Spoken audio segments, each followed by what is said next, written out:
Hello everyone. तो आज की इस वीडियो में हम एक छोटा सा टॉपिक्स देखेंगे जिसका नाम है ग्रेटेस्ट इंटीजर फंक्शन। ठीक है, कौन सा टॉपिक देखने वाले हैं? Greatest integer function. Greatest integer function और ग्रेटेस्ट इंटीजर फंक्शन का ही दूसरा नाम होता है हमारे पास स्टेप फंक्शंस। इसको स्टेप फंक्शन हम इसलिए बोलते हैं, यहाँ पर देखो आपको ये इसका ग्राफ नज़र आ रहा होगा।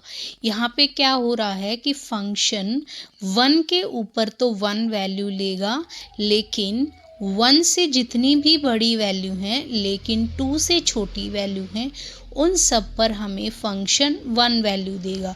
तो ये इस तरीके से स्टेप्स बनते जा रहे हैं। ठीक है, इसलिए हम इसको स्टेप फंक्शंस कहते हैं।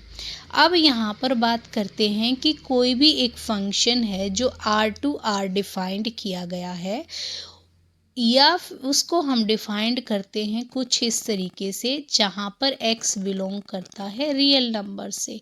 ठीक है, तो इसमें हमारे पास होता क्या है कि जैसे हमारे पास यहाँ पर इस फंक्शन को हमने डिफाइंड कर दिया यहाँ पर। ठीक है, इसको हम इस तरीके की ब्रैकेट से जो है डिफाइंड करेंगे। अब इसके अंदर सपोज करो हमने कोई भी एक नंबर ले लिया 1.5।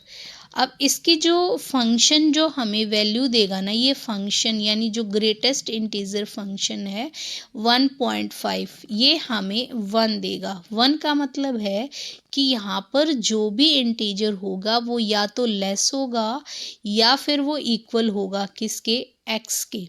ठीक है, अब सपोज मैंने यहाँ पर यही चीज़ मैंने ऐसे लिख दी 1.5। ठीक है, तो इसको मैं लिखूँगी -2, क्योंकि नेगेटिव नंबर के अंदर जो बड़ी वैल्यू होती है वो छोटी वैल्यू होती है। ठीक है, जैसे कि हम अगर हम यहाँ पर नंबर लाइन पर शो करते हैं, यहाँ पर देखो, अगर यहाँ पर मान लो 0 है और यहाँ पर -1 है और यहाँ -2 है।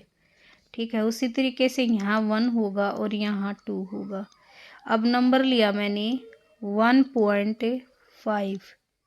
ठीक है, अब ये बताओ, ये 1 पॉइंट इन दोनों के बीच में है, तो 2 में से और 1 में से जो स्मॉलेस्ट इंटीजर होगा वो कौन सा बनेगा?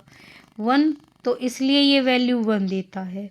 वैसे ही यहाँ देखिए -1.5 हमारा यहाँ मिलेगा। अब बताओ 1 और 2 में से स्मॉलेस्ट इंटीजर कौन होगा? नेगेटिव में हमें पता है कि जो बड़ी वैल्यू होती है वो हमारी छोटी वैल्यू होती है। तो यहाँ पर आंसर जो होगा हमारा -2 आ जाएगा।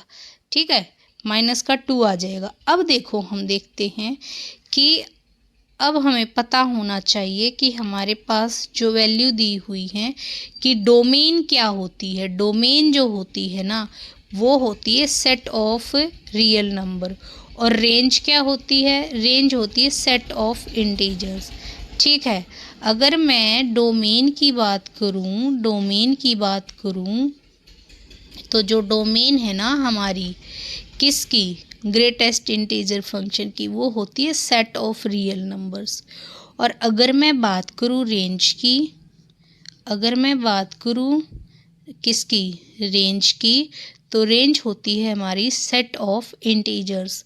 ठीक है, आई होप आपको समझ आया होगा।